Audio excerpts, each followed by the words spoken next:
Então, a experiência de você ver a competição do atleta com deficiência de alto desempenho, ela é muito transformadora, treino e tudo mais. Então, essa superação no esporte é real, ela é concreta, existe.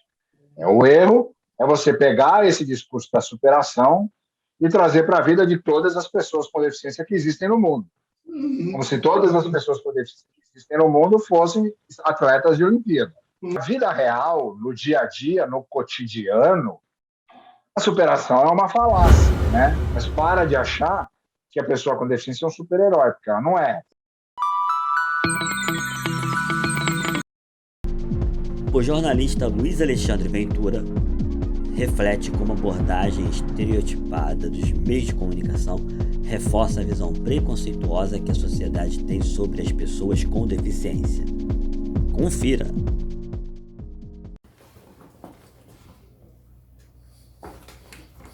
Logo depois dos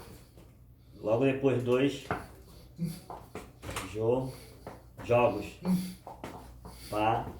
do PAN, logo depois do jogo do PAN, eu tava na redação. Aí eu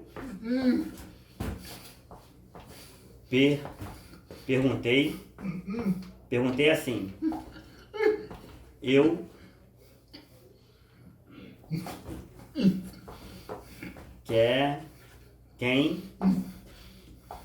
quem vai quem vai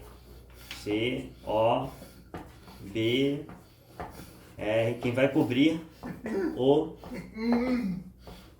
PAN ou a Paralimpíada?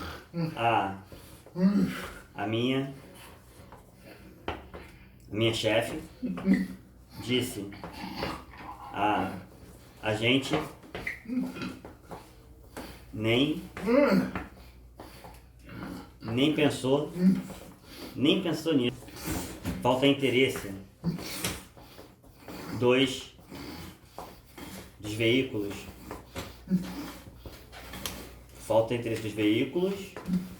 Ou falta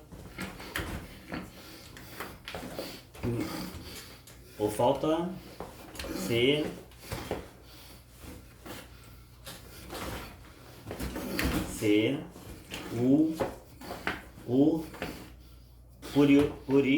curiosidade dos jornalistas. Eu lembro que em 2016, especificamente, os canais que são especializados em esporte, ainda que sejam canais de TV a cabo, né, canais pagos, deram muito mais espaço para a cobertura dos Jogos Paralímpicos e trataram o esporte paralímpico como esporte. Não trataram o esporte paralímpico como uma ficção, não trataram o esporte paralímpico como uma maneira de emocionar as pessoas, diferente do que é outro esporte. O esporte paralímpico é esporte de alto desempenho, que exige de educação, exige treino, exige investimento. Então, eu percebi que em 2016, as editorias de esporte dos grandes veículos trataram o esporte paralímpico de maneira muito digna. Ainda que faltasse bastante espaço, e na comparação com os Jogos Olímpicos, o espaço foi menor, mas houve um grande avanço nesse aspecto. Um dos pontos principais para essa diferença entre Jogos Olímpicos e Jogos Paralímpicos na cobertura é porque há um investimento dos veículos nessa cobertura. Custo, não só de hotel, de equipe, enfim, custo financeiro, né? Gasta-se dinheiro para fazer. E os Jogos Paralímpicos, os Jogos Olímpicos atraem muito mais patrocinadores para esse tipo de trabalho do que os Jogos Paralímpicos. Então, matematicamente falando, a conta tem que fechar. Né? O outro problema que causa essa redução é o interesse da população nesse cenário. Uma das coisas que poderia mudar e ampliar esse interesse é a própria cobertura mais abrangente disso. Lá no Rio de Janeiro, por exemplo, eu fiquei a primeira semana dos Jogos Paralímpicos, eu fiquei no Rio, acompanhei os Jogos. E a abertura, os campeonatos e tal. Teve uma experiência bem interessante no salto em distância para atletas com deficiência visual. Não é salto com vara, nada. O cara vem correndo, dá um salto e cai lá na caixa de areia. A gente ficou ali, o grupo que eu estava, a gente ficou imediatamente de frente para a caixa de areia, no Engenhão, no Rio de Janeiro, acompanhando essa competição. Essa competição ela tem duas características bem interessantes. A primeira, todos os atletas, independentemente da severidade, do nível de deficiência visual, todos usam venda nos olhos. Todos. Até aquele que não enxerga nada, põe venda nos olhos. A segunda parte que é interessante é a maneira como a prova é conduzida. Tem um técnico e tem o atleta. O atleta vai para o começo da pista e o técnico fica posicionado no final da pista, depois da caixa de areia. E como é que o atleta sabe para onde ele tem que correr e que momento ele tem que pular? O técnico marca a corrida na palma. E conforme ele vai se aproximando, ele vai acelerando essa palma até que ele fala que o cara tem que pular e o cara pula. No começo, todo mundo, nossa, as pessoas com deficiência visual estão pulando, estão correndo. Mas em determinado momento, isso parou de ser visto. Porque a competição começou a ficar mais forte. Começou a ter a final, a semifinal, não sei o quê. E até que chegou numa final de 3 atletas. Um brasileiro, um japonês, eu não lembro agora quais eram os 3. E o brasileiro e o outro atleta lá, desses 3, eu não lembro mais qual era qual, estavam praticamente empatados, pulando sempre a mesma distância. E aí cada um deles tinha mais um salto. E aí o estrangeiro foi lá e pulou uma distância gigantesca. Assim, o negócio que tu fala, como é que um cara consegue pular tão longe? Né? E o brasileiro, nesse momento, estava na medalha de prata.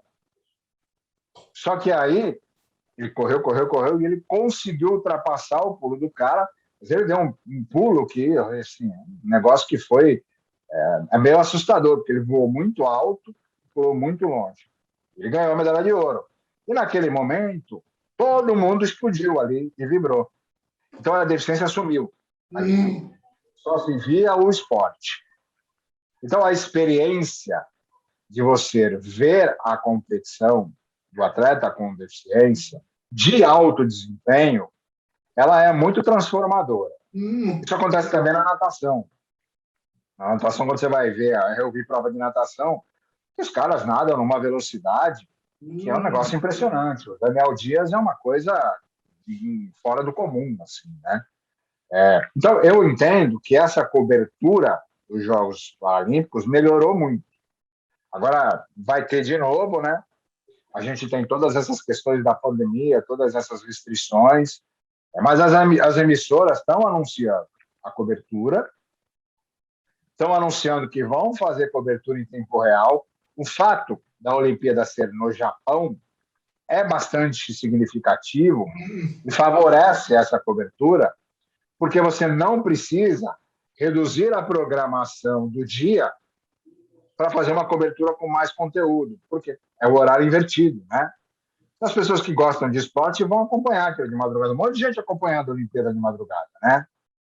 Então, eu entendo que a participação brasileira, que é sempre muito forte, a exposição dessas informações de maneira constante, a cobertura da imprensa com mais abrangência, com mais espaço, e a população realmente vendo aquilo, acompanhando aquilo, transformou o esporte paralímpico num esporte. E a deficiência, ela meio que deixa de existir em algum momento. Não te parece contraditório que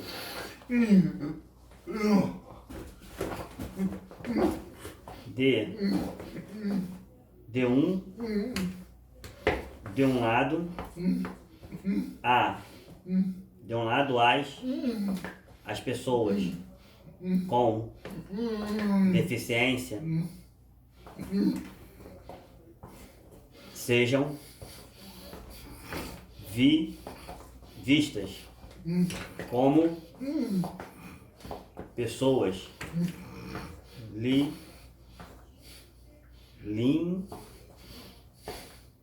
limitadas e no outro lado a grande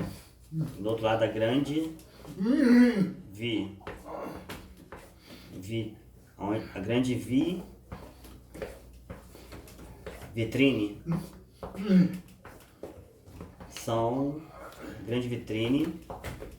das pessoas com deficiência sejam o esporte. Eles têm o esporte, de maneira geral, né? Eu sou contra a história do discurso da superação. Eu acho que o discurso da superação é mentiroso. Eu acho que o discurso da superação cria pessoas que não existem e que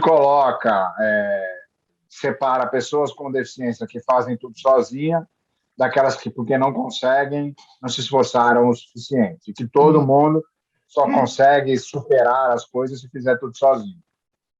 Não se considera a oportunidade, não se considera a ajuda que essa pessoa teve, não se considera o acesso que ela teve à educação e tudo mais. Mas no esporte, o discurso da superação, ele é real. Porque, principalmente no esporte de alto desempenho, a superação é uma coisa do dia a dia. O cara não supera a deficiência, ele supera o tempo que ele tem que fazer, a distância que ele tem que pular, a velocidade que ele tem que correr, a altura que ele tem que saltar, enfim, a velocidade que ele tem que nadar, com base no treino e tudo mais. Então, essa superação no esporte é real, ela é concreta, existe. O erro é você pegar esse discurso da superação e trazer para a vida de todas as pessoas com deficiência que existem no mundo. Como se todas as pessoas com deficiência que existem no mundo fossem atletas de Olimpíada.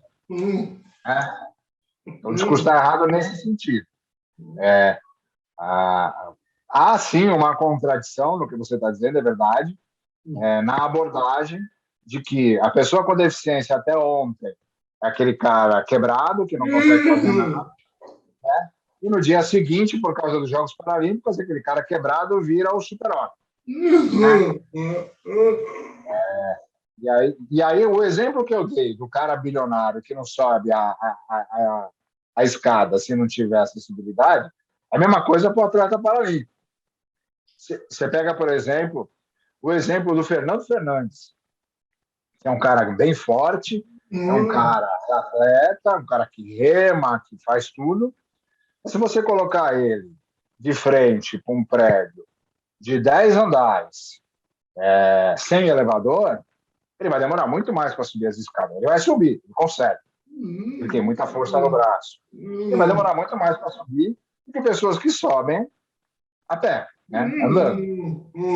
Então, na vida real, no dia a dia, no cotidiano, a superação é uma falácia, né? Porque uma pessoa surda que usa aparelho auditivo ou implante coclear, se a bateria desse equipamento parar de funcionar, ela para de ouvir, não é? Eu e você estamos conversando aqui.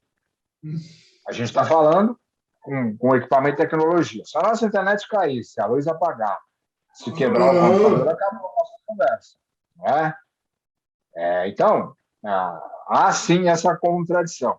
Agora, qual é a missão aí na história? A missão é dar continuidade às abordagens a respeito da pessoa com deficiência, sem centralizar essa abordagem na deficiência, mas sim as coisas que estão em volta disso. Então, por exemplo, você tem mercado de trabalho inclusivo, ao invés de ficar falando o tempo todo que fulano é cadeirante e precisa da rampa, não. Você fala de quem é aquele profissional, qual é a qualidade que ele trouxe para a empresa, de que maneira ele colabora para que aquela empresa seja melhor. Se você falar sobre cultura inclusiva, uma peça de teatro com recurso de acessibilidade, tem lá libras, legenda, audiodescrição, com equipamentos, o teatro é acessível e tudo mais. Você não fica o tempo todo dizendo que a deficiência. Não. Você mostra que o acesso, aí você vai lá e fala sobre a peça. O conteúdo da peça pode tratar desse universo, sem que você tenha que falar sobre isso o tempo todo. Então, a minha avaliação é que, do ponto de vista da informação, do jornalismo, da notícia, a centralização na deficiência é um problema. Porque você tem um monte de coisa em volta disso que simplesmente não é abordada, porque fica o tempo todo falando da deficiência. Os caras vão fazer 50 matérias sobre o Fábio, as 50 matérias vão dizer que o Fábio usa cadeira de roda. Mas fica na cara que o Fábio usa cadeira de rodas. Vamos falar 50 matérias, vão dizer que o Fábio usa cadeira de rodas porque tem paralisia cerebral. E aí, lá no 5º parágrafo da matéria, vão dizer que o Fábio tem um canal no YouTube para tratar disso. E, na verdade, a ordem da informação ela tem que ser invertida. O Fábio é um jornalista que tem um canal no YouTube que trata do tema X. O fato dele ter a deficiência, dele ter a paralisia cerebral, de usar a cadeira de rodas, é só um detalhe. Não é isso que tem que ser o tema do negócio. Mas aí você fica o tempo todo tendo que explicar para as pessoas que, olha, o foco da minha pauta não é esse. O foco da minha pauta não é a deficiência dessa pessoa. O foco da minha pauta é o que ela faz. Né? O mais importante é o que a pessoa faz. Porque a deficiência, mais uma vez, repetindo, a deficiência por si só não é um impedimento, é a ausência de acessibilidade que é. Né? Então, essa contradição existe. No momento, o cara é o quebrado que não sai de casa, no dia seguinte é aquele mesmo cara que vai ser super-homem na Paralimpíada, e quando ele voltar, mesmo que ele volte com a medalha de ouro, ele volta a ser o quebrado. Né? E como é que se faz para desconstruir essa imagem? Você tem que fazer isso dia a dia. E aí, mais uma vez, a gente cai naquilo que eu já falei e repeti aqui algumas vezes, de que as redações não dão continuidade à cobertura do universo da pessoa com deficiência. Não tem cobertura diária sobre as coisas, tem pauta especial. Enquanto só tiver pauta especial, a invisibilidade e a contradição nunca vai ser quebrada. Você tem um blog num dos maiores veículos de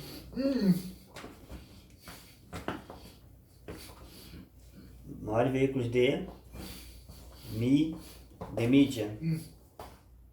Como fazer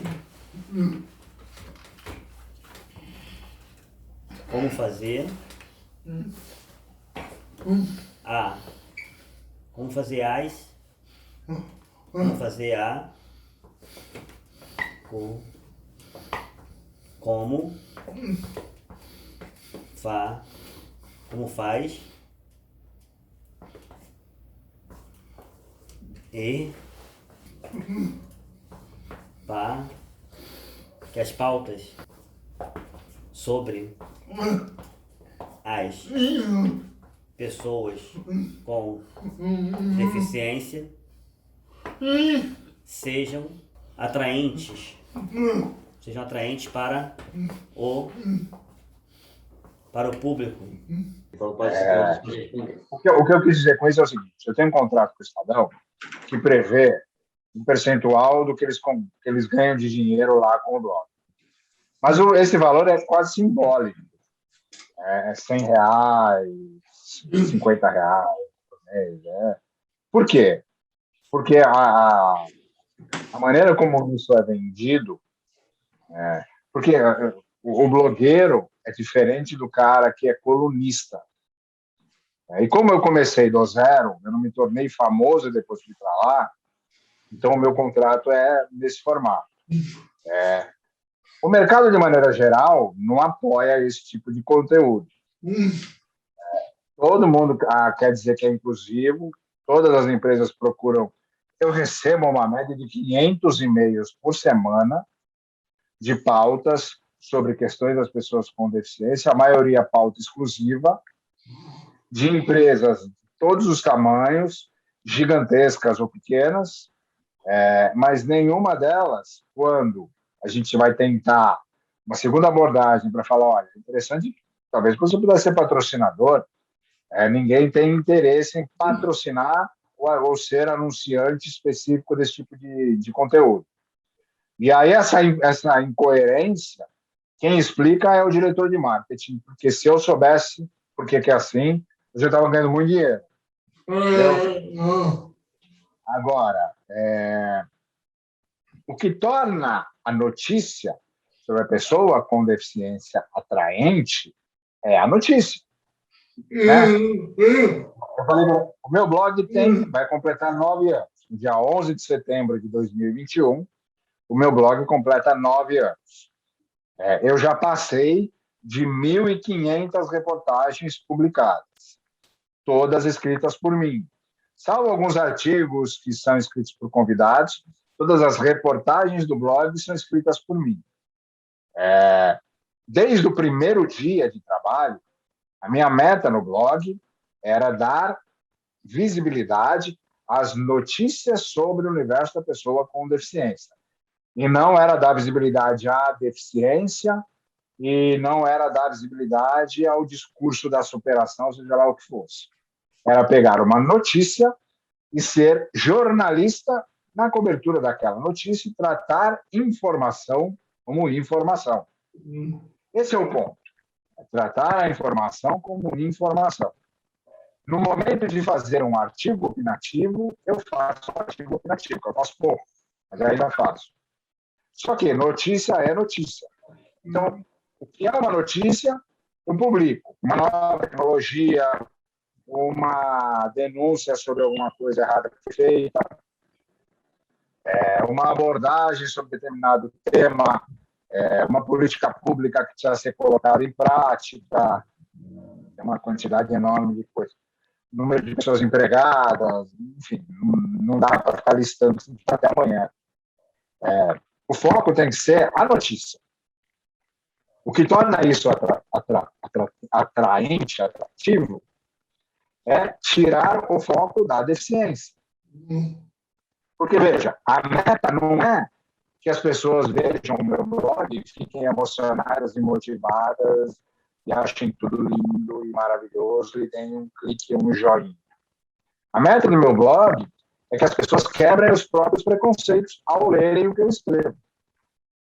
Que as pessoas destruam essa visão estigmatizada, estereotipada, romantizada, maquiada dessa pessoa com deficiência e compreendam que se trata de uma vida real, de uma pessoa real, uma pessoa que é uma pessoa que trabalha, que estuda, que toma cerveja no bar, que tem namorada, que tem marido, que tem família, que procria, faz filho, faz sexo, que gosta da bagunça, que também pode ser mal-humorada, que também pode ser mau caráter, que também pode ser fedida, que também precisa tomar banho, que também gosta de produtos de todos os tipos. Uma pessoa real, uma pessoa. Essa é a característica. A gente não tem que ficar dando a deficiência o tempo todo para o cara ficar lá e mastigando aquilo. A minha avaliação é que o que torna o meu blog um trabalho solidificado, além do fato de ele estar dentro do Estadão, que dá mais visibilidade, mas é essa abordagem da notícia. Né?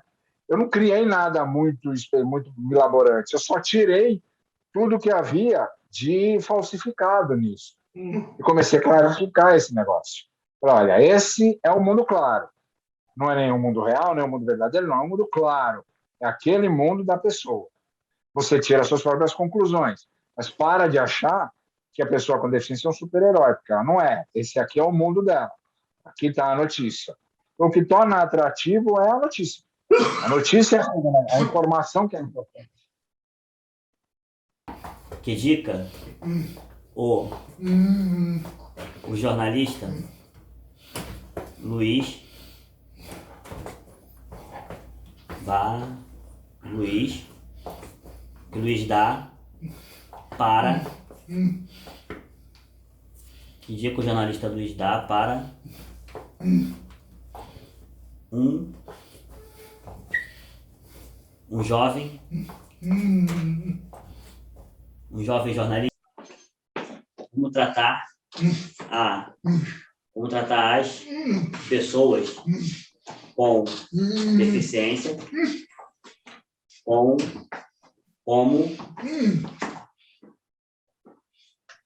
ser, como pessoas reais. Eu falo que as personagens fictícias que são criadas nas reportagens sobre as pessoas com deficiência, elas aparecem quando são matérias que já têm uma pré-pauta centralizada na questão da superação. Quando, antes de qualquer personagem ser abordada, antes de qualquer pergunta ser feita a qualquer pessoa, o repórter já sai da redação pautado para fazer uma matéria sobre superação. Invariavelmente, esse cara vai procurar uma pessoa com deficiência que superou qualquer coisa, que seja lá o que for, superou a garagem do shopping, superou o mercado de trabalho, e aí impute àquela criatura que está ali com deficiência um status de pessoa que é sensacional. No final das contas, talvez não seja nada disso, seja só um cara que tinha um currículo melhor do que o outro cara e entrou para aquela vaga. Todo mundo passa por isso, né? Então, a construção da imagem da superação e da personagem fictícia da pessoa com deficiência, ela tem base numa pressuposição. A minha avaliação é que quando você não faz parte do universo da diversidade, principalmente, falando até centralizado no universo da pessoa com deficiência, não tome como verdade aquilo que você desconhece. Não pressuponha que você sabe alguma coisa sobre aquilo porque você não sabe. Não. E aí a gente já cai nessa história da dica que você me pediu para dar aos jovens jornalistas. Duas coisas são importantes para um jovem jornalista que sai da faculdade. A primeira é, se você ainda não tem um objetivo muito bem traçado sobre o que você quer na sua carreira, arrisque-se. Vá para os vários setores que a tua carreira vai te permitir, vários setores que a imprensa trabalha hoje em dia, aprenda a ser multijornalista, a trabalhar em vários veículos e formatos diferentes, até o momento que você vai se identificar com um ou outro e você vai acabar direcionando sua carreira para isso. Não perca seu tempo com futilidades, com vaidades, não perca seu tempo com... não deixe que seu ego seja inflado por elogios vazios. O que mais jornalista ouve, elogio vazio, recebe tapinha nas costas, porque a gente nunca é repórter do veículo, editor, âncora, apresentador. A gente está. Porque a partir do momento que aquela empresa não nos quer mais, a gente toma o famoso pé na bunda e acabou o né? Então, uma das dicas que eu dou, não só para o jovem jornalista que está iniciando a carreira, quando ele vai chegar no mercado, é essa de ser arriscado, de buscar novas possibilidades, de ter uma linha determinada sobre aquilo que você quer fazer no jornalismo. Se você quer trabalhar em veículos, se você quer trabalhar em assessoria, se você quer trabalhar em comunicação corporativa, se você quer dar consultoria, não interessa. O importante é você saber o que você quer. Se você ainda não sabe, vá para todos os lados e busque aquilo que mais te dá identificação. E saia da sua faculdade e entre na redação pronto para saber que você não sabe nada. E você nunca vai saber nada. Porque é só não sabendo nada que você vai aprender. E é só aprendendo que você vai fazer um trabalho de qualidade.